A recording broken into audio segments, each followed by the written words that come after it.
வாழ்க வையகம், வாழ்க வையகம், வாழ்க வளமுடன். குரு நாமம் வாழ்க, குரு புகழ் வாழ்க, குருவே துணை. தியானமே யோகம், யோகமே ஞானம். தமிழ் ஆனந்த யோகம் வாழ்க வளமுடன். அன்னையாய் தந்தையாய் அனைத்துமாய் நம்மை வழிநடத்தும் ஆசான் அருட்தந்தை வேதாத்ரி மகரிஷி அவர்களின் பொற்பாத கமலங்களை வணங்கி நம்மோடு சுக்குமமாக நிறைந்திருந்து நம்மை என்றென்றும் வழிநடத்த வேண்டி ஆழ்ந்த தவநிலையில் நல்லதொரு சிந்தனை. வேதாத்திரிய மெய்யன்பர்கள் அனைவருக்கும் குருவின் ஆசிகளுடன் இனிய மாலை வணக்கங்களும் வாழ்க வளமுடன் என்ற மகத்தான வாழ்த்துக்களும் உரித்தாக. வாழ்க வளமுடன். சிந்தனையே உடல் நலத்தை சீரமைத்து உய்வித்த குருவே வாழ்க. இறைஞான ஆசிரியர் நன்மணி ஐயா அவர்களின் பார்வையில் வேதாத்திரிய தத்துவங்கள் பாகம் 3 இறைவனை எளிதாக காணலாம் என்ற தலைப்பில் சிந்திக்க உள்ளோம். தற்சோதனை சிந்தனைகளின் வரிசையில் ஆசை சீரமைத்தல் குறித்து இந்த பகுதியில் பார்ப்போம். நாம் சென்ற பகுதியிலே எது ஆசை, எது பேராசை, எது முரணான ஆசை என்ற ஒரு விளக்கங்கள் எல்லாம் சிந்தனை செய்து வந்தோம். அதன் அடிப்படையில் நாம் அந்த பேராசையாக இருக்கக்கூடிய அந்த ஆசைகளை ஒன்று ஆசையாக மாற்ற வேண்டும், அல்லது அதை நமது மனதில் இருந்து நீக்கிவிட வேண்டும். இவை இரண்டும் தான் ஆசை சீரமைத்தல் பயிற்சியில் செய்ய வேண்டும். இப்போ எல்லா ஆசைகளையும் முரணான ஆசைகளையும் நீக்கிவிட வேண்டும் என்று மகரிஷி அவர்கள் சொல்லவில்லை. எப்படி என்று சொன்னால், நாம் அந்த ஆசையை பேராசையாக வைத்து கொண்டிருக்கும் போது அது நமது தகுதிக்கு உட்பட்டு தேவைக்கு உட்பட்டு மாற்றி அமைத்து கொண்டால் அதை மனதில் வைத்துக்கொண்டு நிறைவேற்றி விடலாம். ஆனால் அது நடக்கவே நடக்காது என்ற நிலை வரும்போது அதை மனதிலிருந்து முழுமையாக எடுத்து விட வேண்டும் என்று 2 பகுதிகளாக இந்த ஆசை சீரமைப்பு பயிற்சியினை கொடுத்திருக்கிறார்கள். இப்பயிற்சியினை எவ்வாறு செய்வது? மகரிஷி அவர்கள் இதனை செய்முறை பயிற்சியாகவே வீட்டில் அமர்ந்து செய்ய வேண்டும் என்று சொல்வார்கள். சாதாரணமாக நம்மிடம் எவ்வளவு ஆசைகள் இருக்கிறது என்று சிந்தித்து கொண்டிருந்தால், சிந்தித்து அதை வரிசைப்படுத்தி எழுத வேண்டும் என்று வைத்துக் கொள்ளுங்கள். எழுதி கொண்டே இருக்க இருக்க அந்த வரிசை நீண்டு கொண்டே இருக்கும். எழுத எழுத மேலும் மேலும் வந்து கொண்டே இருக்கும். ஒவ்வொரு ஆசைகளையும் நாம் நிறைவேற்ற வேண்டும் என்ற ஒரு எண்ணத்தை வைத்துக்கொண்டு அவற்றை பதிவாக வைத்து இயங்கிக் கொண்டிருக்கக்கூடிய ஒரு நிலையில்தான் அனைவருமே இருக்கிறோம். இப்போ அந்த ஆசைகள் முழுவதும் மனதில் தேங்கிய ஆசைகளாக இருக்கிறது அல்லவா? இந்த தேங்கிய ஆசைகளை மகரிஷி அவர்கள் நிறைவேறாத ஆசை என்று அழைப்பார்கள். ஒரு ஆசை தோன்றினால் அது மனதில் எண்ணமாக எழுகிறது. அதை சொல்லாகவோ செயலாகவோ மாற்றி செயல்படுத்த வேண்டும். செயலுக்கே வராது என்ற அளவுக்கு இருக்கக்கூடிய ஆசைகளையும் எண்ணத்தில் எண்ணி வைத்திருக்கிறோம். அப்போ அது என்ன ஆகுதுன்னா, செயலுக்கு வரவும் முடியவில்லை. செயலுக்கு வருவதற்காக ஒரு காலத்தை அது எதிர்பார்த்து கொண்டே இருக்கிறது. காலத்தை மட்டுமல்ல, அதற்கு வேண்டிய பொருளாதாரத்தினையும் அது எதிர்நோக்கியே இருக்கிறது.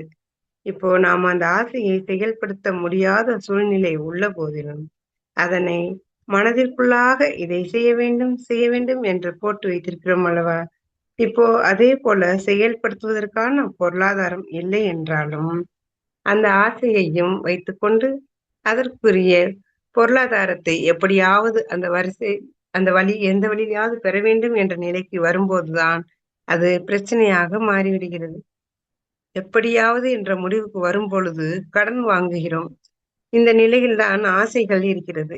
இதை சீரமைக்க ஈடுபடும் போது என்ன செய்யும் என்றால், மனதில் நிறைவேறாத ஆசைகளாக இருந்து கொண்டு நமது உடலில் ஓடிக்கொண்டிருக்கக்கூடிய உயிரோட்டமாக உள்ள காந்த ஓட்டத்தில் ஒரு தடைகளை ஏற்படுத்தக்கூடியதாக இருக்கிறது. இந்த இடத்துல ஒரு கதை ஒன்று. ஒரு அரசருக்கு இந்த உலகத்தையே ஆளும் அதிகாரம் வேண்டும் என்று பேராசைப்பட்டு கொண்டு தன் குருவிடம் சென்று அதற்கு ஒரு வழி சொல்லுமாறு கேட்கிறார் மன்னர். அதற்கு குரு மன்னருக்கு புத்தி புகட்ட விரும்புகிறார். குரு மன்னரிடம், நான் ஒரு வழி சொல்கிறேன், அதற்கு முன்பே உங்களால் ஒரு காரியம் ஆகணும் என்று சொல்கிறார். மன்னரும் ஆவலுடன் சொல்லுங்கள் குரு என்கிறார். ஒன்றுமில்லை என்று ஒரு செப்பு குடத்தை கொடுத்து, உன்னால் முடிந்தவரை என்ன போட முடியுமோ அதை நிரப்பி தாருங்கள் என்று சொல்கிறார். அதற்கு மன்னர், இது என்ன பெரிய விஷயம் என்று நினைத்து பணியாளரை கூப்பிட்டு பணியாளரிடம் மன்னர் கொஞ்சம் பொற்காசுகளும் ஒரு பட்டு துணியும் கையில் கொடுத்து குடத்தை நிரப்ப சொல்கிறார். பணியாளரும் பொற்காசுகளை குடத்தில் கொட்டினார். நிரம்பவே இல்லை. திரும்ப திரும்ப பொற்காசுகளை கொட்ட கொட்ட நிரம்பவில்லை. குரு மன்னரிடம், என்ன அரசே, குடத்தை நிரப்ப முடியவில்லையா என கேள்வியாக கேட்கிறார். மன்னருக்கோ அவமானம் ஆகிவிட்டது.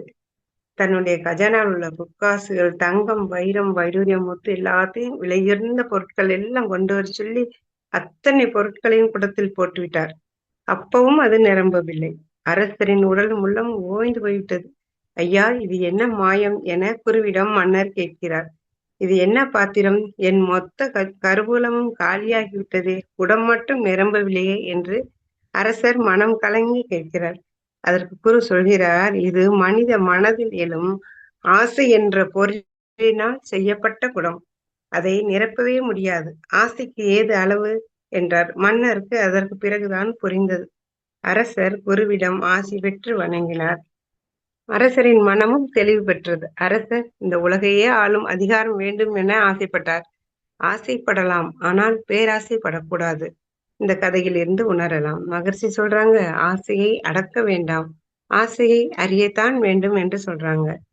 கண்ணதாசன் ஒரு பாடல்ல, ஆசையே அலை போலே நாமெல்லாம் அதன் மேலே ஓடும் போலே ஆடிடுவோமே வாழ்நாளிலே அப்படின்னு பாடியிருக்கார். எவ்வளவு அழகான வரிகள். பிறவி பெருங்கடல் நீந்துவது என்ற லட்சியத்தை அடைவதும் ஒரு ஆசைதான். இந்த லட்சியத்தை எப்படி அடைவது? வாழ்ந்துதான் லட்சியத்தை அடையணும். ஆசை முறை மாறும் போதுதான் பேராசை எனப்படுகிறது. மகரிஷி சொல்றாங்க, இச்சை குறுகிடில் அருகுணமாகிடும், இச்சையின் பூரணம் நிற்குணமாயிடும்னு. ஆசையின் காரணமாகத்தான் 6 தீய குணங்கள் ஏற்படுகிறதுன்னு சொல்றாங்க. ஒரு சிலருக்கு சின்ன சின்ன ஆசைகள் இருக்கு, ஒரு சிலருக்கு பெரிய பெரிய ஆசைகள் இருக்கிறது. ஆசைதான் துன்பத்திற்கு காரணம். ஒரு உதாரணம், ஒரு முழு பௌர்ணமி அன்று எப்படி நம்ம மாலை வேளையிலே நிலவுக்கு கீழே நாம சாப்பிடுற மாதிரி ஆசைப்படுகிறோம் அல்லவா? அது ஒரு ஆசை. நிலவுக்கே போய் சாப்பிடணும்னு நினைப்பது ஒரு ஆசை. இதில் எந்த ஆசை நிறைவேறும் நமக்கு? ஆசைப்படுவது எல்லாமே நிறைவேற்ற முடியுமா? ஆசைகள் வரத்தான் செய்யும், அறவே ஒழிக்க முடியாது. அதற்கு அவசியமும் இல்லை. தேவையானதை எடுத்து முரண்பட்டதை விளக்க வேண்டும். தற்சோதனை செய்து நிறைவேற்றிக் கொள்ள வேண்டும். எப்பவுமே நம்ம மனசை மைண்ட நல்லா ஃப்ரீயா இருக்கணும். தேக்கமே இருக்காம அழுத்தம் என்பதே இருக்கக்கூடாது என்று சொல்வார்கள். மகரிஷி அவர்கள் நிறைவேறாத ஆசைகளின் கூட்டங்கள் கருமையத்தை களங்கப்படுத்திவிடும் என்று கூறுவார்களாம். இது போன்ற களங்கங்களை நிறைய வைத்திருக்கிறோம். அவற்றை தூய்மைப்படுத்துவதுதான் இந்த பயிற்சியின் நோக்கம். மகரிஷி அவர்கள் ஒரு உதாரணம் கொடுத்தாங்க. மகரிஷி அவர்கள் ஒரு உதாரணம் வழங்கும் போது, உங்களில் யாருக்காவது இறைவனை நேரடியாக காண முடியுமா என்று கேட்பார்களாம். இறைவனை சந்திக்க வேண்டுமா, அருகில் நிற்க வேண்டுமா என்று கேட்டால் அனைவரும் ஆமாம் என்றுதானே சொல்வார்கள். அது என்ன பெரிய விஷயம் இல்லை. இது மிக மிக சுலபம். இப்போ உங்கள் மனதில் இருக்கக்கூடிய ஆசைகள் முழுவதையும் ஒரு நோட்டில் எழுதுங்கள் என்பார்களாம். என்னென்ன மனதில் தோன்றுதோ எல்லாவற்றையும் எழுதுங்கள் என்பார்களாம். உதாரணத்துக்கு ஒரு 500 ஆசைகளை ஒருவர் எழுதுகிறார். சிலருக்கு 1000, 2000 அதை சொல்ல முடியாது அல்லவா? நாம் ஒரு உதாரணத்திற்காக 500 ஆசைகளை எடுத்து எழுதி வைத்துக் கொள்வோம். அந்த 500வது ஆசைக்கு அடுத்தபடிதான் நீ நிற்கிறாய். அந்த முதலாவது ஆசைக்கு முன்னால் 0 இருக்கிறது அல்லவா? அதற்கு முன்தான் இறைவன் இருக்கிறார். இப்போ இறைவனை மறைத்துக் கொண்டு இருப்பது எது என்றால், இடையில் உள்ள 500 ஆசைகள். அதுவே மிகப்பெரிய தடையாக இருக்கிறது. இந்த 500 ஆசைகளையும் நிறைவேற்றிக் கொண்டு விட்டால் அந்த இறைநிலையானது உனக்கு காட்சி உணர்வாய் அமைந்துவிடும். இறைநிலையோடு நெருங்கி நிற்கலாம். அந்த 500 ஆசைகளை நீக்காமல் இறைவனை நெருங்க முடியாது. இந்த 500 ஆசைகளை இந்த பிறவியில் முடிக்க முடியாத எல்லாவற்றையும் அனுபவித்து விடுவோம். நம்மால் முடியாது இருக்கட்டும். நிறைய பேர் என்ன சொல்றாங்க என்றால், கனவு காணுங்கள் என்று அப்துல் கலாம் ஐயா சொன்னதாக சொல்வார்கள். அப்படியெனில் நிறைவேறாத ஆசைகளையும் நினைத்து வைக்க வேண்டுமே என கேட்பார்கள். உண்மையில் நம் கனவு வேறு, அவர் சொன்ன கனவு காணுங்கள் என்பது வேறு. அவர் சொல்வதற்கும் நாம் உருவாக்கிய ஆசைகளுக்கும் என்ன வித்தியாசம் என்றால், அவர் கூறியது எய்ம் என்ற வார்த்தை. நாம தேக்கி வைத்திருப்பதோ எக்ஸ்பெக்டேஷன். எனும் எதிர்பார்த்தல். நாம் இப்படி நடக்க வேண்டும், இப்படி செய்ய வேண்டும், இப்படி பெற வேண்டும் என்று எதிர்பார்த்து பெண்டிங்ல வைத்திருக்கிறோம். ஒன்றை எய்ம் பண்றோம் என்றால், அதற்குரிய தகுதி நம்மிடம் இருந்தால் அந்த இலக்கை நோக்கி நாம் செல்ல முடியும். அந்த இலக்கை அடைய வேண்டுமெனில் அதற்குரிய உடல் திறனும், அறிவுத்திறனும் நம்மிடம் இருந்தால் அதனை பயன்படுத்த வேண்டும்.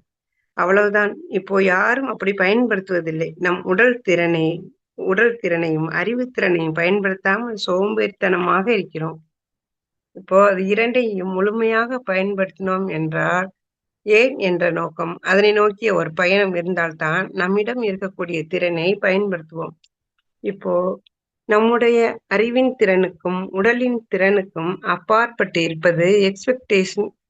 எப்படி எதிர்பார்ப்பு வைத்திருந்தோம் என்றால், நம்முடைய அறிவின் திறனும், உடலின் திறனும் அதற்கு ஏற்றவாறு கூடிவிடுமா என்றால் கூடவே கூடாது.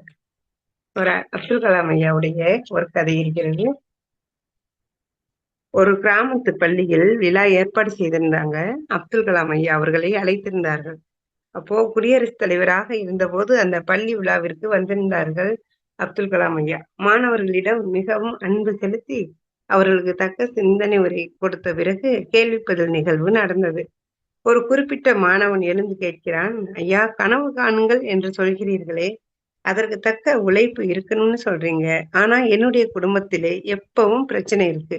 அடுத்தடுத்து பிரச்சனை வரும் சூழ்நிலையில் என்னுடைய ஆசைகளும் கனவுகளும் எப்படி நிறைவேறும் என்று கேட்கிறார். அதற்கு அப்துல் கலாம் ஐயா சிரித்துக் கொண்டே அந்த மாணவனுக்கு ஒரு கதை சொல்ல ஆரம்பித்தார்கள். ரொம்ப காலத்துக்கு முன்னாடியே ஒரு காட்டுல பெரிய கழுகு இருந்ததாம். அங்கு நிறைய பறவைகள், விலங்குகள் இருந்தனவாம். அந்த பறவைகள் எல்லாம் பகல் பொழுதில் தங்களுக்கு தேவையான உணவுகளை தேடிக்கொண்டு மாலை வேளையில் தன் கூட்டை தேடி வந்து அடைந்துவிடுமாம். அந்த மாதிரி அதுகள் வாழ்க்கையில் இரை தேடும்போது, இரை தேடி வானத்தில் அலைஞ்சுகிட்டு இருக்கும்போது மேகம் கருத்து மழை பெய்ய ஆரம்பித்து விட்டது. விடாத மழையால பறக்க செயலில்லாத பறவையெல்லாம் மறைவிடம் தேடி அடைக்கலமாகி விட்டதாம். சில பறவை பறந்து கொண்டே திரிகிறது. எல்லா பறவைகளுமே அதன் அதன் கூட்டை நோக்கி சென்றதும், ஒரு பறவை மட்டும் கூட்டில் நுழையாமல், மறைவிடம் தேடாமல், தன் இறகுகளுக்கு பலத்தை பெருக்கி உயர உயர பறந்ததாம்.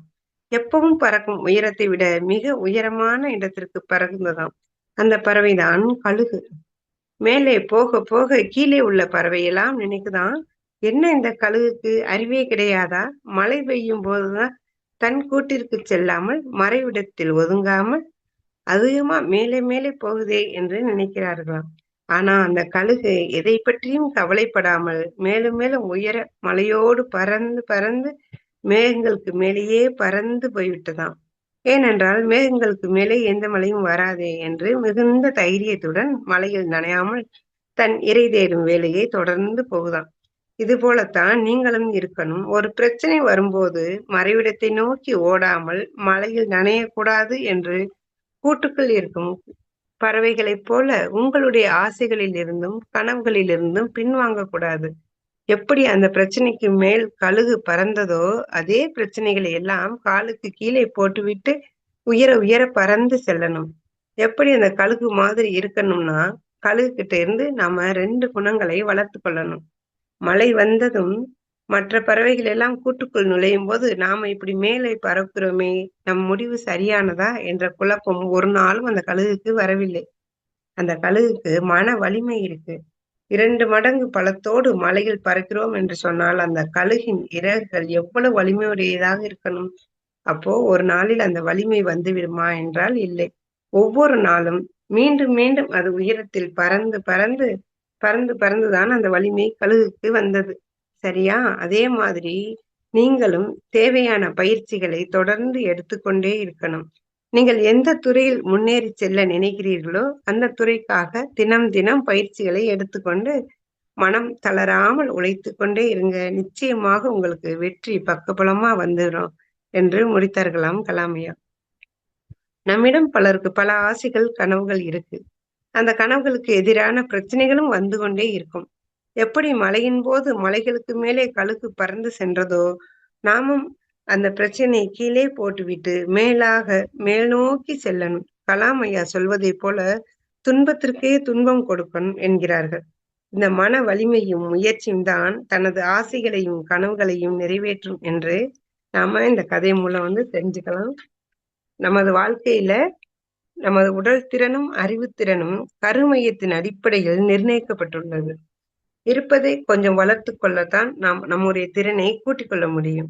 இதன் அடிப்படையில் எய்ம் என்பது என்னன்னா, நம்முடைய உடல் மற்றும் அறிவுத்திறனை முழுமையாக பயன்படுத்திக் கொள்வதற்கு இந்த எய்ம் என்பதால் முடியும்.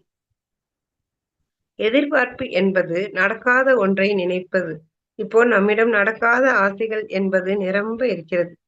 இவை இவ்வகையான ஆசைகள் காலம் முழுவதும் நம் மனதில் இருந்து கொண்டு பெரிய தடைகளை ஏற்படுத்திக் கொண்டே இருக்கிறது. இந்த தடையைத்தான் மனம் பாரமாக இருக்கிறது என்று சொல்வார்கள்.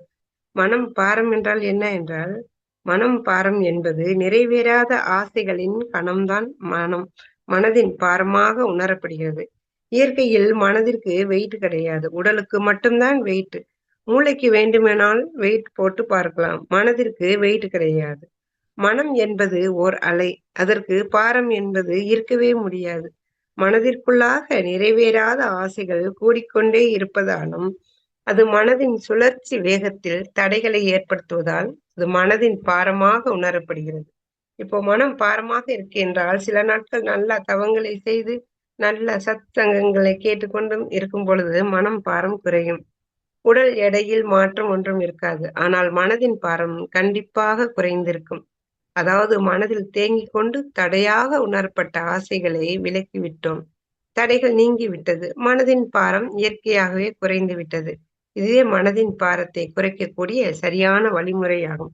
இப்போவெல்லாம் மனதின் பாரத்தோடு இருப்பவர்கள் தான் அதிகம். மனதிற்கு பாரத்தை கூட்டிக் கொண்டே இவருடைய நிலையை சமுதாயத்தில் பார்க்கிறோம். பெரும்பாலானவர்களிடம் மிகப்பெரிய பாரமாக இருக்கக்கூடியது என்னவென்றால், அது கடன் என்ற பொருளாதார நிலை பாரமும், உடலில் நோய் என்ற பாரமும் தான் நிறைய பேருக்கு மனதின் பாரமாக இருக்கிறது. உலக மக்களின் பெரும் பாரமாக இருக்கிறது கடன் சுமையில் சிக்கிக் கொண்டிருக்கும் தனி மனிதர்கள், குடும்பங்கள், சமூகங்கள், நாடுகள் நிறைய இருக்கின்றன. இதைத்தான் புராணத்திலே கடன்பட்டான் நெஞ்சம் போல் கலங்கினான் இலங்கை வேந்தன் என்று கூறியுள்ளார்கள். ஆசை சீரமைப்பு என்ற பயிற்சியில் நாம் ஓரளவுக்கு வெற்றி பெற்று விட்டோம் என்றால் இந்த பாரம் குறைந்துவிடும். அப்போ என்ன செய்யலாம் என்றால், இப்போ மகரிஷி என்ன சொன்னார்கள் என்றால், முதலில் நம் மனதில் உள்ள ஆசைகள் முழுவதையும் ஒரு நோட்டில் ஒரு புரிதலுக்காக 300 ஆசைகளை எழுதியதாக வைத்துக் கொள்வோம். அதில் ஒவ்வொரு ஆசையும் எடுத்துக்கொண்டு அதில் 4 கேள்விகளை கேட்டு ஆய்வு செய்ய வேண்டும். அந்த 4 கேள்விகளுக்கும் எஸ் என்று பதில் வருகிறது என்று சொன்னால், அந்த ஆசையை அப்படியே மனதில் வைத்துக் கொள்ளுங்கள். அது கூடிய விரைவில் நிறைவேறிவிடும் என்று சொல்கிறார்கள். ஆனால் அந்த 4 கேள்விகளிலே முதல் கேள்விக்கு நோ என்று வந்துவிட்டது என்று வைத்துக் கொள்ளுங்கள். அப்போ ஒரு கேள்விக்கு நோ என்று வந்தால் கூட நாம் உடனே சீரமைக்க வேண்டும் அல்லது நீக்கிவிட வேண்டும். இப்போ முதல் கேள்விக்கு நோ வந்தால் அடுத்த 3 கேள்விகளை கேட்க வேண்டியதில்லை. அதை உடனே சீரமைக்கணும். இல்லை என்றால் எடுத்து போட்டு விட வேண்டும். சில நேரங்களில் முதல் கேள்விக்கு எஸ் என்று வரும். 2வது கேள்விக்கு நோ என்று வரும். அப்போ அதோடு ஸ்டாப் பண்ணிவிட வேண்டியதுதான். அடுத்து கேள்வி கேட்க வேண்டியதில்லை. அங்கேயே சீரமைக்க ஆரம்பிக்கணும். நம் மக்கள் முதல் கேள்விக்கு நோ வருது என்றால் மீத 3 கேள்விகளுக்கும் எஸ் வந்தால் நோவை அட்ஜஸ்ட் பண்ணிக்கலாமே என்பார்கள். அது முடியாது. இப்படி தம்மை தாமே சமரசம் செய்து கொண்டுதான் அதிக பேர் கடன் வாங்குகிறார்கள். அதில் மறு கேள்வியே இருக்கக்கூடாது. முதல் கேள்வி ஏதாவது ஒரு கேள்விக்கு நோ என்று வந்தாலும் அதை சீரமைக்க வேண்டும் அல்லது கலைந்து விட வேண்டும் என்பதுதான் உண்மை. சரி, அப்போ அந்த 4 கேள்விகள் என்ன? அதில் முதல் கேள்வி நாம் அடிக்கடி பேசக்கூடிய கேள்வி. முதல் கேள்வி என்னன்னா, அதில் நாம் ஒரு ஆசையை எடுத்துக்கொள்கிறோம். அதில் என்ன கேள்வி என்றால், இது தேவையா என்று கேட்கிறோம். இது தேவைதானா? ஒரு அடிஷனலான ஒரு கேள்வியை கேட்கிறோம். இது இல்லாமல் நான் வாழ முடியாதா? அப்போ மகரிஷி ஏற்கனவே சொல்லிவிட்டார்கள். தேவைகள் எதற்காக? நாம் இந்த உலகில் வாழ்வதற்கான தேவைகள் தான் தேவைகள். இது இல்லாமல் வாழ முடியாதா? வாழ முடியும். எது இல்லை என்றால் வாழ முடியாது? வாழ்க்கை தத்துவத்திலே தேவைகள் 3 என்று சொன்னோமே, அது இல்லாமல் வாழ முடியாது. அது இல்லாமல் மற்றதெல்லாம் இல்லாமல் வாழ முடியும். இந்த தேவைகள் 3ம் இல்லாமல் வாழ முடியாது. இப்போ ஒருத்தர் சொல்கிறார், ஃப்ரிட்ஜ் இல்லாமல் என்னால் வாழ முடியாது என்று சொல்கிறார் என்றால், அதை ஏற்றுக்கொள்ள முடியுமா? ஃப்ரிட்ஜ் இல்லாமல் வாழ முடியாதா நம்மால? டிவி இல்லாமல் வாழ முடியாதா? அப்படியெல்லாம் இல்லை. வாழ்வதற்கும் அதற்கும் சம்பந்தம் இல்லை. இது இல்லை என்றால் அவர் இறந்து விடுவாரா? டிவி, ஃப்ரிட்ஜ் வாங்கி தரவில்லை என்றால் உயிரோடு வாழ முடியாது என்று சொன்னால் மிரட்டல் பண்றாங்க. வாங்கிவிட்டால் உயிர் போயிடுமா? அப்படி இல்லை.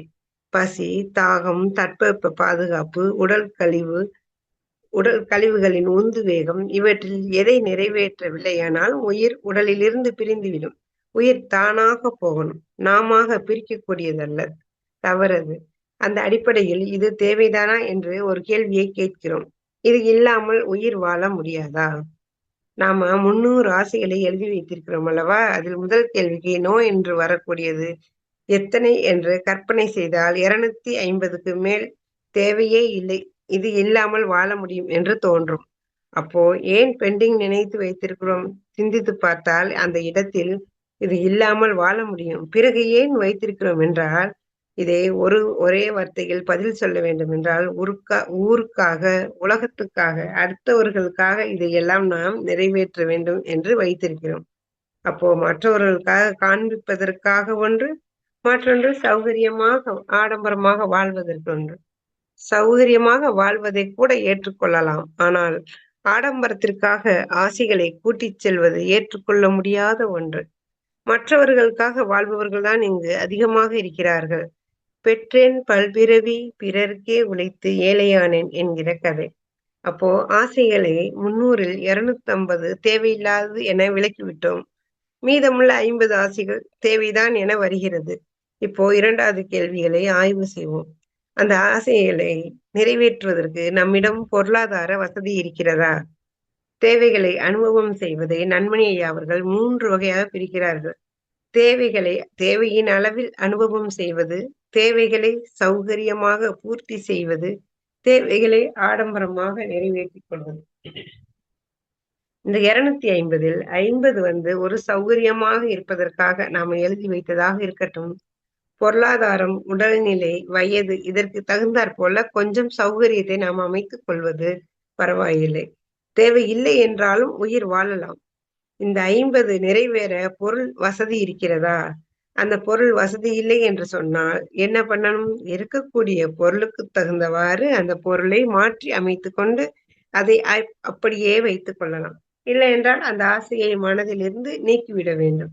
இப்போ அந்த இடம்தான் சௌகரியத்திற்காக சீரமைத்து வைத்துக் கொள்ளலாம், எடுத்து விடலாம். இப்போ ஒரு ஸ்கூட்டர் வாங்கணும்னா 70,000 ரூபாய் வருகிறது. சரி, இப்போ இது தேவைதானா என்று பார்க்கிறோம். தேவைதான். 3ல் இருக்கக்கூடிய ஆசை 20, 30 தான் இருக்கும். இப்போ தினமும் ஆபீஸ் போகணும். பஸ்ல போனாலும், சைக்கிளில் போனாலும் லேட் ஆகும். ஸ்கூட்டர் இருந்தா பரவாயில்லையே என சௌகரியத்துக்காக வாங்கலாம் என நினைக்கிறோம். தேவைதானா? தேவைதான். இதை வாங்க 70,000 ரூபாய் இருக்கா? இல்லையா என்றால், இல்லை. கையில 25,000 தான் இருக்கு. உடனே நாம இஎம்ஐயில் போடலாம். இதைத்தான் 99% செய்றாங்க மக்கள். நாம காசு கொடுத்து வாங்கலாம் என்றால் கூட, கம்பெனிக்காரர்கள் இஎம்ஐயில் வாங்கிக்கங்க என்கிறார்கள். அப்படிப்பட்ட சமுதாயம். உடனே நாமும் கடன் வாங்கி விடுகிறோம். இந்த இடம்தான் நம்மை சீரமைக்க வேண்டிய இடம். இப்போ 70,000த்திற்கு புது வண்டி. 70,000 இல்லை, 30,000 தான் இருக்கு. அதே வண்டிய செகண்ட் ஹேண்டில் வாங்கினால் 30,000 போதுமே. சரி, பழைய வண்டியை வாங்கிக் கொள்வோம் என்று ஆசையை சீரமைத்து விட்டால், வண்டி வாங்கிய ஆசை நிறைவேறிவிட்டது. புது வண்டி வாங்கியிருந்தால் கடன் கட்ட முடியாமல் மனதில் பாரமாகவே இருக்கும். நம்மிடம் எப்போ 70,000 கிடைக்கிறதோ அப்ப புது வண்டி வாங்கிக் கொள்ளலாம். புது வண்டியிலே 1,20,000 70,000 60,000த்துக்கு கூட வண்டி இருக்கு. அப்போ நாம கையில் எவ்வளவு 70,000 இருந்தால் அந்த வண்டி வாங்கலாம். எந்த வண்டியில் போனாலும் ஆபீஸ்க்கு தானே போறோம். 1,20,000த்துக்கு வண்டி கொஞ்சம் வேகமா போகும்.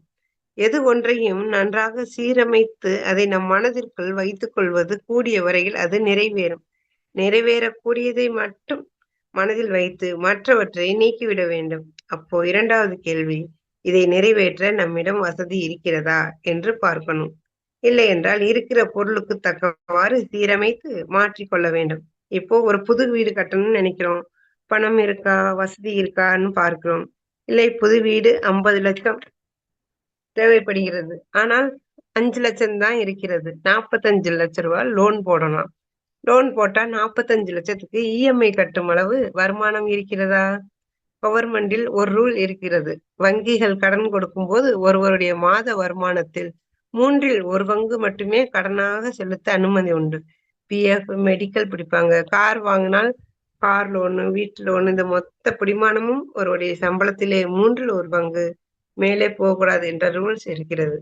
ஆசை சீரமைப்பு இல்லாததுதான் லோன் பெருகிக் கொள்ள காரணமாக இருக்கிறது. சரி 5,00,000 தான் இருக்கு. எதற்காக புது வீடு வாங்கணும்னு ஆசைப்படுறீங்க? சொந்த வீடு வேணும் அல்லவா? இப்போ வாடகை வீட்டில் இருந்தால் தட்பவெப்ப பாதுகாப்பு இருக்காதா? இருக்கும். சொந்தக்காரர்கள் புது வீடு வைத்துள்ளார்கள். அப்போ அந்த ஆசையை பணம் கிடைக்கும்போது கட்டிக்கொள்ளலாமே என்று 5,00,000த்துக்கு ஒத்திக்கு அல்லது வாடகைக்கு இருப்போம் என்ற ஆசையை சீரமைத்துக் கொண்டால் நிம்மதியாக இருக்கலாம் அல்லவா? நிறைய பேர் வாடகை வீட்டில் ஹேப்பியாக இருக்கிறார்கள். பல பேர் சொந்த வீட்ல இருந்து கொண்டே புலம்பிக் கொண்டு மனப்பாரமாக பிரஷர் மாத்திரை சாப்பிட்டுக் கொண்டு இருக்கிறார்கள். இப்போ வீட்டு ஓனர் பிரஷர் மாத்திரை சாப்பிட்டுக் கொண்டு இருக்கிறார். ஊருக்காக, உலகத்துக்காக, சொந்தக்காரர்களுக்காக நிறைய கடனை வாங்கி நம் மனதில் பாரத்தை ஏற்படுத்திக் கொண்டு பிரஷர் மாத்திரை சாப்பிடுகிறோம். 90% அப்படித்தான் இருக்கு. இதை முதலில் விட வேண்டும். இது எனது வாழ்க்கை. எனது வருமானம் என்ன? நாம வருமானத்தை கூட்ட முயற்சி பண்ணலாம். நமது உடலில் திறனும் நம் உடல் திறனும், அறிவின் திறனும் எவ்வளவு இருக்கிறது? அதை நாம் எப்படி பயன்படுத்துகிறோம்? ஒரு 25% தான் பயன்படுத்துகிறார்கள். நிறைய பேர் குலசாமி கும்பிட வெளியூர்களுக்கும், அரசியல் பேச சுற்றுலா போனேன் என்று செலவு செய்வதற்காக உடல் திறனுக்கும், அறிவு திறனுக்கும் பயன்படுத்தலாமே. முதல் கேள்வி தேவையா என்று கேட்டோம். 2வது கேள்வி நிறைவேற்ற வசதி இருக்கிறதா என்று பார்த்தோம். வசதி இல்லை என்றால் அதை நிறுத்திக் கொண்டு சீரமைத்துக் கொள்ள வேண்டும். 3வது கேள்வி இதை சீரமைத்து விட்டோம். 50ல் 30ஐ சீரமைத்து விட்டு மீதம் 20 உள்ளது. 3வது இந்த ஆசையை நிறைவேற்றினால் இது எனக்கு துன்பம் போகுமா? துன்பம் வருமா? நன்மையா? தீமையா? என பார்க்கணும். அதில் தீமை வருகிறது என்று சொன்னால் தேவையா? தேவைதான். பணம் இருக்கா? இருக்கு. அதை நிறைவேற்றினால் வாழ்க்கையில் நன்மையா? தீமையா? அப்படின்னு பார்த்தா அது தீமை என்று வருகிறது என்று வைத்துக் கொள்வோம். அப்போ அதை என்ன பண்ணணும்? அங்க சீரமைப்புக்கு வேலையே இல்லை. அதை டோட்டலாக மனசுல இருந்து தூக்கி வெளியே போட்டுறணும். நீங்க பொருளாதாரம் கம்மியா இருக்குன்னு சொன்னா தான் பொருளாதாரத்துக்கு தக்க சீரமைக்கலாம். இதை நிறைவேற்றினால் வாழ்க்கையில் தீமைதான் கொடுக்கும் என்று வந்துவிட்டால் பணம் இருந்தாலும் கூட அந்த ஆசையை தூக்கி எறிந்து விட வேண்டும். அவ்வளவுதான். நிறைய பேருக்கு இன்றைக்கு மனதிற்கு தேவை என்று தெரிகிறது. காசு கையில் இருக்கு. ஆனா அதை செய்தால் தீமையானதாக இருக்கும். செய்து செய்து கொண்டு உடலை கெடுத்து நோயை உற்பத்தி செய்து வாழ்க்கையை கெடுத்துக் கொண்டிருக்கிறார்கள் நிறைய பேர். இப்போ நம்மிடம் இருப்பதற்காக நம் வாழ்க்கையை கெடுத்துக் கொள்ளலாமா என்றால் அதுவும் கூடாது. அது தீமையையே தரும் என்று சொன்னால் அதை உடனடியாக வெளியே தூக்கி போட்டு விடணும். அதை மாற்றி அமைக்கலாம். பின்னாடி பார்த்துக் கொள்ளலாம்னு அப்படியெல்லாம் கிடையாது. பொருளாதாரம் பத்தவில்லைன்னா பொருளாதாரத்துக்கு தக்க சீரமைக்கணும். அல்லது வெளியே தூக்கி போட்டுவிடலாம். 70,000 என்று வருகிறதோ அன்று வண்டி வாங்கிக் கொள்ளலாம். தள்ளி போட்டுக் கொள்ளலாம். காலத்தை தள்ளி போடலாம். ஆனால் 3 கேள்விக்கும் காலத்தை தள்ளி போட முடியாது. சீரமைக்கவும் முடியாது. இது தீமை என்று தெரிந்தால் வெளியே தூக்கி போட்டுற வேண்டியதுதான். இப்படி வெளியே எரிய வேண்டிய எவ்வளவு இருக்கு? மிச்சம் 300லிருந்து அதில் வந்துவிடும். 250 வந்துவிடும். இது எல்லாம் தூக்கி எறிய வேண்டியதாகத்தான் இருக்கு. இப்போ 3 கேள்விக்கு வந்துவிட்டோம். 3 கேள்விக்கும் போட்டு பார்ப்போம்னா என்னாச்சுன்னா 3க்கும் டிக் வருதுன்னா 300 கேள்விகள்ல 30 ஆசை இருக்கலாம்.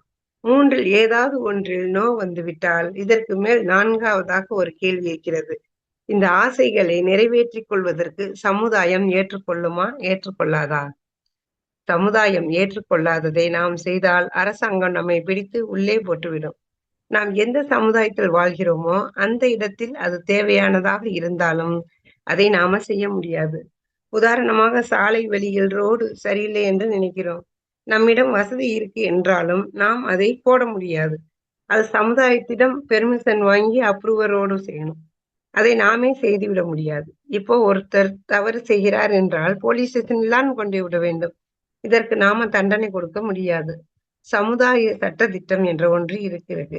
அதை மீறி நாம எதுவும் செய்ய முடியாது.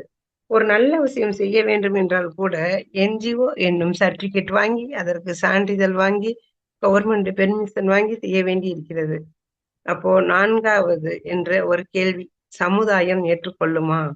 பெரும்பாலும் ஆசைகளை நிறைவேற்றுவதில் 4வது கேள்விக்கான அவசியம் பெரும்பாலும் வராது. முதல் 3 கேள்விகளுக்கும் எஸ் என்று வந்தால் ஒரு 30 இருக்கும். அதை அப்படியே வைத்துக் கொள்வோம். அந்த 270 எடுத்து மனதில் இருந்து நீக்கிவிட்டோம். இப்போ நமக்கும் இறைவனுக்கும் எவ்வளவு தூரம் இருக்கு? ஒரு ஆசைக்கு 1 அடி தூரம் என்று வைத்துக் கொள்வோம். இப்போ 300 மீட்டர் தூரத்தில் இறைவனுக்கும் நமக்கும் இருந்தது. இப்போ 30 அடி தூரத்தில் வந்துவிட்டோம். நெருங்கி வந்து விட்டோம் அல்லவா? இப்போ 30 மீட்டர் இருக்கிறது. நிறைவேறக்கூடிய நிலையில் தான் இருக்கிறது. சீக்கிரம் நிறைவேற்ற முடியும். 30ஐ நிறைவேற்றிவிட்டால் இறைவனை தரிசித்து விடலாம். இதுதான் இறைவனை காண்பதற்கு எளிய வழி. இப்படி சீரமைத்தவர்கள் எல்லாம் இறைவனை பார்த்து விட்டார்களா சார் என்று கேள்வி கேட்கிறார்கள்.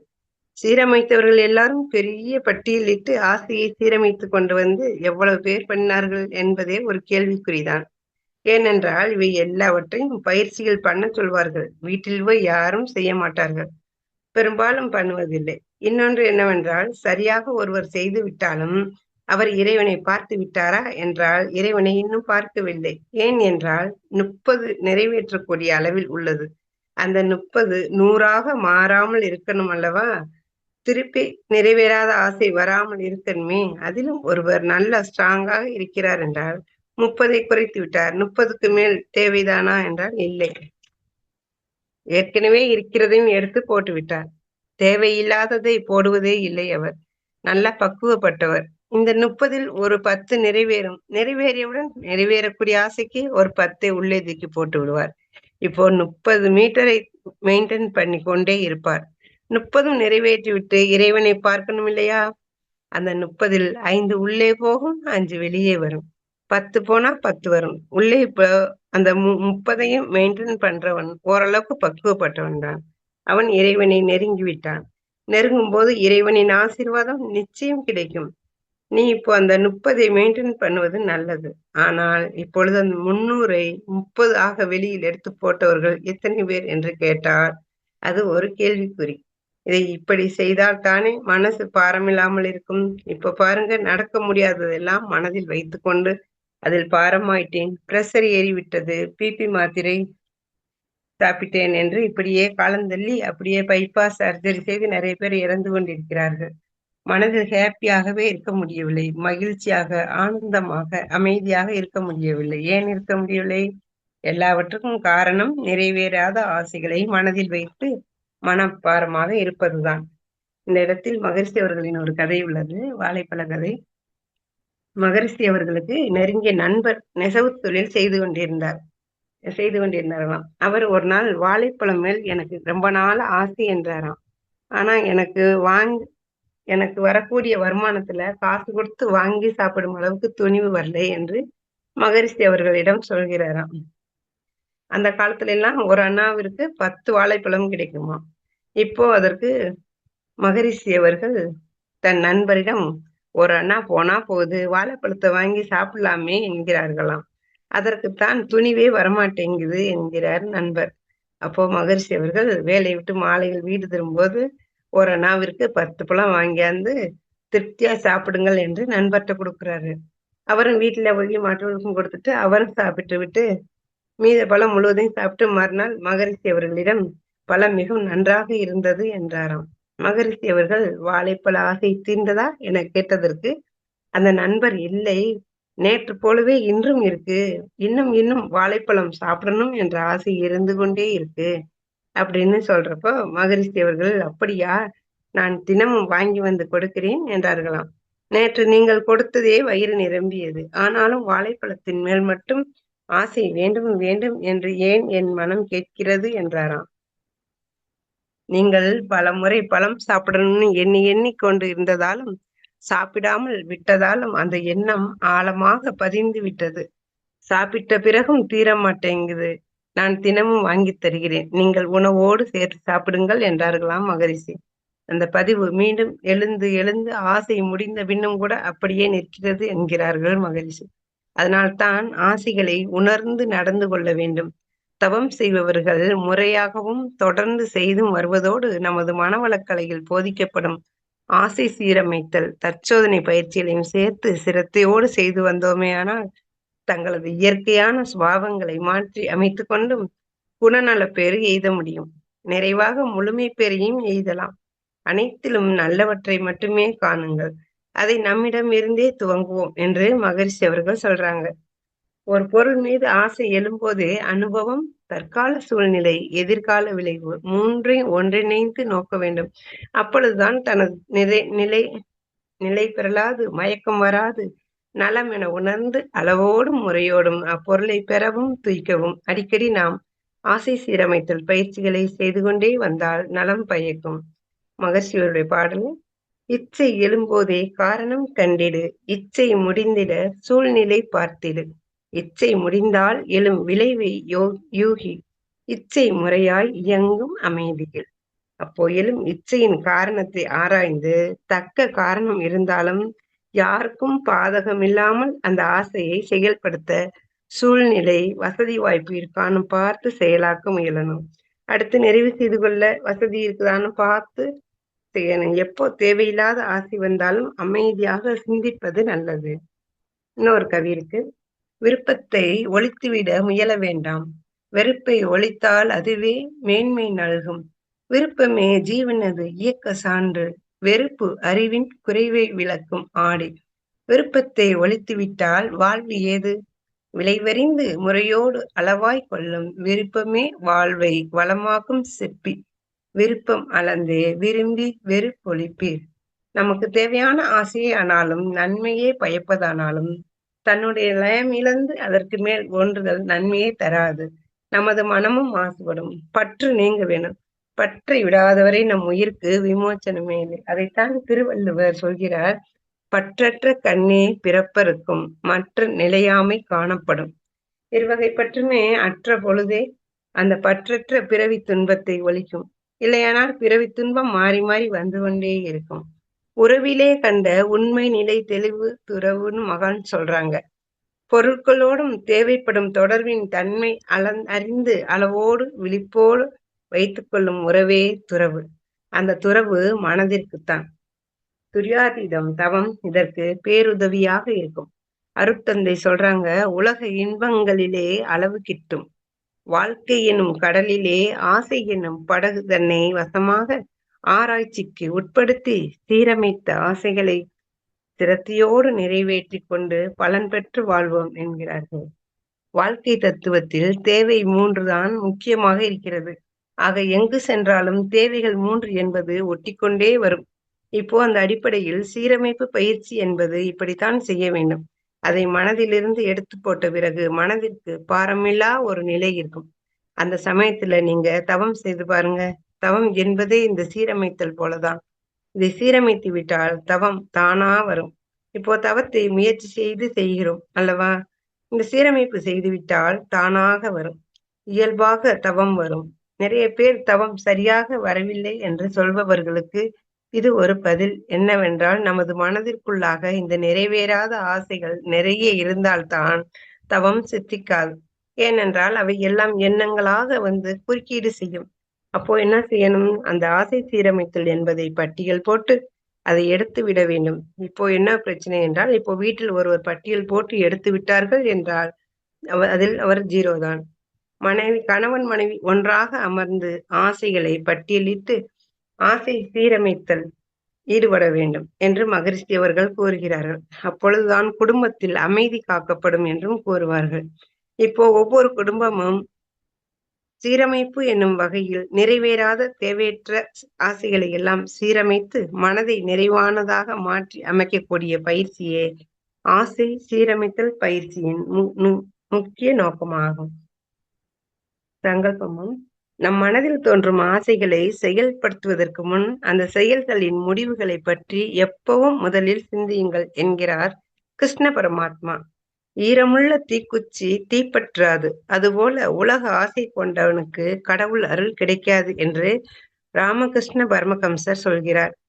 போதும் என்ற மனமே பொன் செய்யும் மருந்து என்பது பழமொழி. உயிர் வாழ்தல் என்பதே ஆசையின் வேர். உயிர் வாழ்வதற்கு தேவையான ஆசைகளை ஆசை சீரமைத்தல் பயிற்சியின் மூலம் தேர்ந்தெடுத்து வாழ்வை சிறப்பாக வாழ்வோம். ஒவ்வொரு நாளும் உடற்பயிற்சி, காயகல்ப பயிற்சி, அகத்தாய்வு பயிற்சி, அகத்தவம் செய்து வாழ்வில் எல்லா நலன்களும் பெற்று சிறப்பாக வாழ்வோம் என்று கூறி எனது உரையை நிறைவு செய்து கொள்கிறேன். அனைத்து மெய்யன்பர்களுக்கும் நன்றிகளும் வாழ்த்துக்களும். வாழ்க வளமுடன். வாழ்க வளமுடன் ஐயா. நன்றிங்க ஐயா.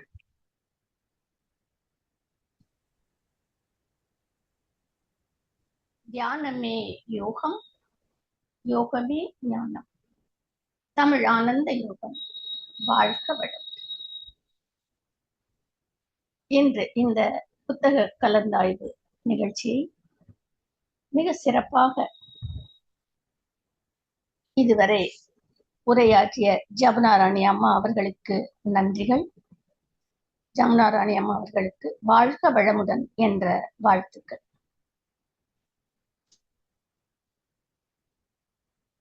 இப்போதைக்கு இவங்க எடுத்திருக்க தலைப்பு இறைவனை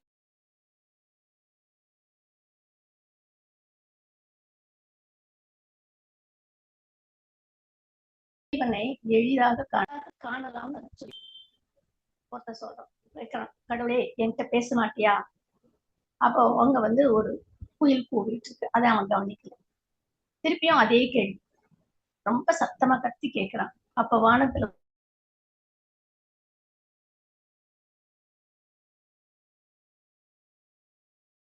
ஒரு பலத்த ஒரு இடியோசை கேட்குது. அவன் உடனடியே அப்போ வானத்துல ஒரு நட்சத்திரம் சுடர்விட்டு பிரகாசமா இருக்கு, அதையும் அவன் கவனிக்கல.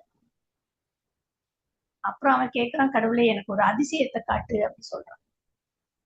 அப்போ ஒரு குழந்தை பிறந்து அழுகிற சத்தம் கேட்குது, அவன் அதையும் கவனிக்கல. கடவுளே நீ என்ன தொடணும் அப்படின்னு நினைக்கிறான். அப்போ அவன் தோல்ல ஒரு அழகான ஒரு பட்டர்ஃப்ளை உட்காருது, அதையும் அவன் தட்டி விட்டுறான். இப்படி கடவுள் நம்மை சுற்றி சிறிய சின்ன சின்ன எளிமையான விஷயங்கள்ல கூட இருக்கிறார். ஆனா என்ன, நம்ம எதிர்பார்க்கக்கூடிய ஒரு வடிவத்துல கடவுள் இருப்பார் அப்படிங்கிறது நாம எதிர்பார்க்க கூடாது. அப்போ இந்த இறைவன் எங்கே எளிதாக காணலாம், எங்கே காணலாம், எங்கும் காணலாம். எங்க இல்ல அப்படின்னு தான் நம்ம சொல்லணும். எல்லா இடத்திலும் எங்கும் நீக்கமர எல்லாமுமாகவும் இறைவன் இருக்கிறார். இப்போ விலங்கினத்திலிருந்து மனிதனாக உருவெடுத்து வந்த பிறகு அவனுக்கு பேர் அந்த அமைதிக்கு உரிய அந்த 6வது அறிவு முதல்லயே வளர்ச்சி பெறவில்லை. அவன் ஒருவன்தான் மனிதனாக இருக்கிறான். அவனுடைய 6வது அறிவு வளர்ச்சி பெறாம இருக்கு. அவன் என்ன பண்றான், அந்த புலன் உணர்ச்சிகள்லயும் இந்த நிலையான அந்த சிறந்த 6வது அறிவை முடக்கி அந்த அறிவை எதுல அவன் பயன்படுத்துறான்னா, இயற்கை வளங்களை உருமாற்றியும் நிலை மாற்றியும் அழகுபடுத்தியும் தூக்கும் ஆற்றலாக அதை செயல்படுத்துறான். அந்த அறிவை இப்படி அவன் செயல்படுத்துறான். இங்கதாங்க நமக்கு சிக்கல் தொடங்குது. அதாவது மனித உருவின் நோக்கம் அறிவுக்கு எட்டாததால இருக்கு. புதுசு புதுசா பொருட்களை உற்பத்தி செய்து அந்த பொருட்களை அனுபவிக்கிறது என்பதுலதான் அவன் அந்த அனுபவத்துல அந்த உணர்ச்சி மயக்கத்துலதான் பின் விளைவுகளையும் அவன் அறியாமல் பல செயல்களை செய்து ஆசைகளை பெருக்கிக் கொண்டே போறான். இப்போ மனிதன் மனித உருவாக வந்தப்போ அவன் என்ன பண்ணான், காடுகள்ல குகைகள்லையும் மரப்பொந்துகள்லையும் வாழ்ந்தான். அதுக்கப்புறம் அவனுடைய பாதுகாப்புக்காக அவன் இலை தலைகளை உடுத்தி கொண்டான். அப்படி இருக்கிறான். அவனுடைய முதல் கண்டுபிடிப்பு என்ன? விவசாயம். விவசாயத்தை கண்டுபிடிச்சான். அதுக்காக ஆற்று படுகைகள்ல ஓரமா அவன் விவசாயம் செய்ய வந்தான். அப்போ விவசாயம் செய்ய ஆரம்பிக்கும் போது அவன் தன்னுடைய பாதுகாப்புக்காக குடும்பமாக வாழ்ந்தான். அப்போ இருப்பிடமாக அவன் என்ன செய்யறான், அந்த இயற்கையாக கிடைத்த அந்த மரம் செடி கொடி அந்த தென்னங்கீற்று அதெல்லாம் வச்சு அவன் அவன் பாதுகாப்பா வீடு கட்டி இருந்தான். ஆனா அவனுடைய அந்த சிந்தனை, அவன் அந்த அறிவு, 6வது அறிவை இதை என்ன செய்யறான், அதை பெருக்கிக் கொள்கிறான்.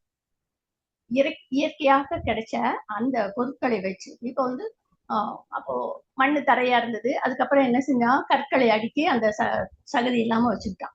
அதுக்கப்புறம் என்ன பண்ணான், சிமெண்ட் கண்டுபிடிச்சான், சிமெண்ட் போட்டான்.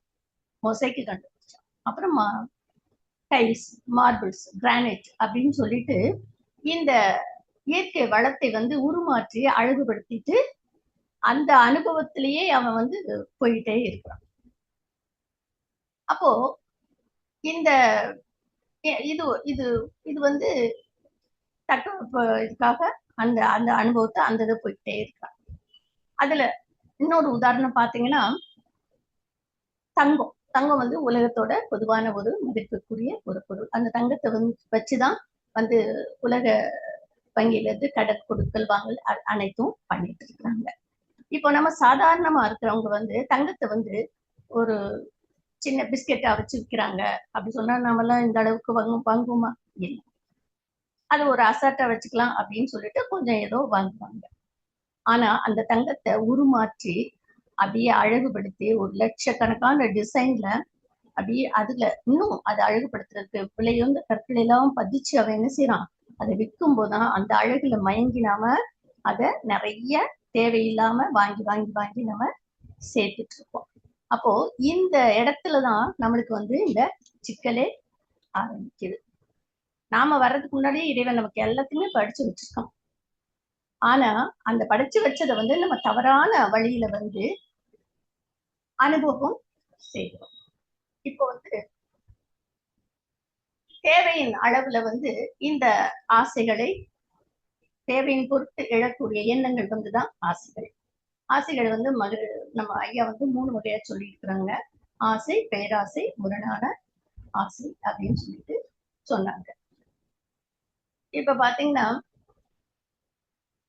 தேவையின் அளவு நமக்கு தெரியும். பசி, தாக்கம், தட்பவெப்ப சூழ்நிலை, பாதுகாப்பு, இயற்கை கடவுளின் உத்வேகம், இதன் பொருட்டு எழக்கூடிய அந்த எண்ணம் தான் ஆசை. அதை நாம் நிறைவேற்றியே ஆகணும். அது தேவையான ஆசைகள் அப்படின்னு சொல்லிட்டு சொல்லுங்க. இந்த அடுத்ததாக பேராசை, தேவைக்கு மீறிய ஆசை அப்படின்னு சொல்லிட்டு சொல்றாங்க. தேவைக்கு மீறிய ஆசை அப்படிங்கும் போது பேராசை அப்படின்றதுக்கு பாத்தீங்கன்னா ஒரு சின்ன ஒரு உதாரணம். ஒரு ராஜா இருக்காரு. அவர் என்ன பண்றாருன்னா, அவர் பட்டம் சூட்டி வந்த நாட்டுக்கு அரசாட்சி ஏற்றோடையும் ஒரு நாட்டு மக்களுக்கு எல்லாம் ஒரு அறிவிப்பை கொடுக்குறாரு. எல்லாரும் நாட்டு மக்கள்லாம் அவங்க உங்களுக்கு என்ன வேணுமோ எல்லாத்தையும் என்னென்ன வேணாலும் சரி நீங்க என்கிட்ட கேட்டு வாங்கிக்கலாம் அப்படின்னு சொல்லி ஒரு அறிவிப்பை கொடுக்குறாரு. கொடுத்தோடனே நாட்டு ஜனங்கள் எல்லாரும் வந்துடுறாங்க. அவங்க அவங்களுக்கு தேவையானது, எனக்கு நிலம் வேணும், மாடு வேணும், பணம் வேணும், தங்கம் வேணும் சொல்லிட்டு எல்லாரும் கேட்டு வாங்கிட்டு இருக்காங்க. அதுல ஒரு பொண்ணு என்ன பண்றா, இது எல்லாத்தையும் வாங்கறத விட எனக்கு இந்த ராஜாதான் வேணும்னு சொல்றேன். ராஜாவையே கேட்டுட்ட. அப்போ இந்த ராஜாவையே வாங்கிட்டா இந்த நாட்டுல இருக்கக்கூடிய அத்தனையுமே அவளுக்கு சொந்தமாக வந்துரும் அப்படின்னு அது ஒரு பேராசை. அடுத்ததாக முரணான ஆசை அப்படின்னு சொல்லி 3வதாக முரணான ஆசை அப்படின்னு சொல்றாங்க. இந்த முரணான ஆசை அப்படின்றது பாத்தீங்கன்னா நம்ம நண்பனி ஐயா சொன்ன ஒரு கதை தான். ஒரு பணக்கார வீட்டுல ஒரு நாய் வளர்க்குறாங்க. அப்போ அந்த நாயை ஒரு தெருநாய் பார்த்து மீட் பண்ணி 2 ஃப்ரெண்ட்ஸ் ஆயிட்டு இருக்கு. அப்போ அது கேட்டுக்கு வெளியில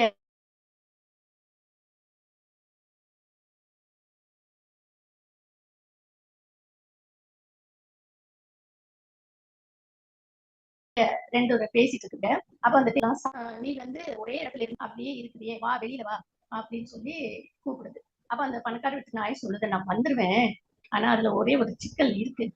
இந்த வீட்டு பொண்ணுக்கு மாப்பிள்ளை பாக்குறாங்க. அந்த அந்த பொண்ணு வேற பையனை லவ் பண்ணிட்டு இருக்கு. அதுக்கு முதலாளி சம்மதிக்காம நான் பார்த்த பையனுக்கு தான் பண்ணி வைப்பேன், இல்லாட்டி நம்ம வீட்டுல இருக்கிற நாய்க்கு கூட கட்டி தரப்பேனே தவிர உன்னை வந்து அந்த லவ் பண்ற பையனுக்கு கட்டி தர மாட்டேன்னு ஒரு வார்த்தை அவர் சொல்றாரு. அது வந்து இந்த நாய்க்கு கேட்டுச்சு.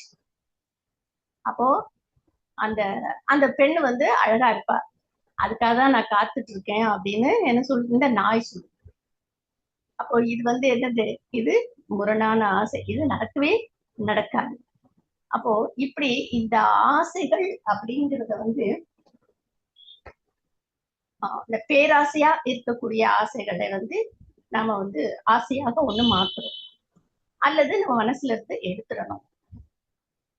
சில ஆசைகள் வந்து நடக்கவே நடக்காது அப்படின்னு நிலை வரும்போது, அந்த நிலை வரும்போதும் நம்ம அதை வந்து முழுமையா அதை வந்து எடுத்துடணும்.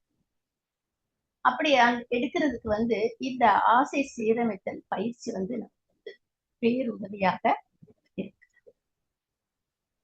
இப்போ இறைவனுக்கும் நமக்கும் உள்ள தூரம் அப்படின்னு சொன்னா நம்ம ஆசைகளினுடைய அந்த அணிவகுப்பு, அந்த தூரம் தான் இறைவனுக்கும் நமக்கும் உள்ள தூரம்.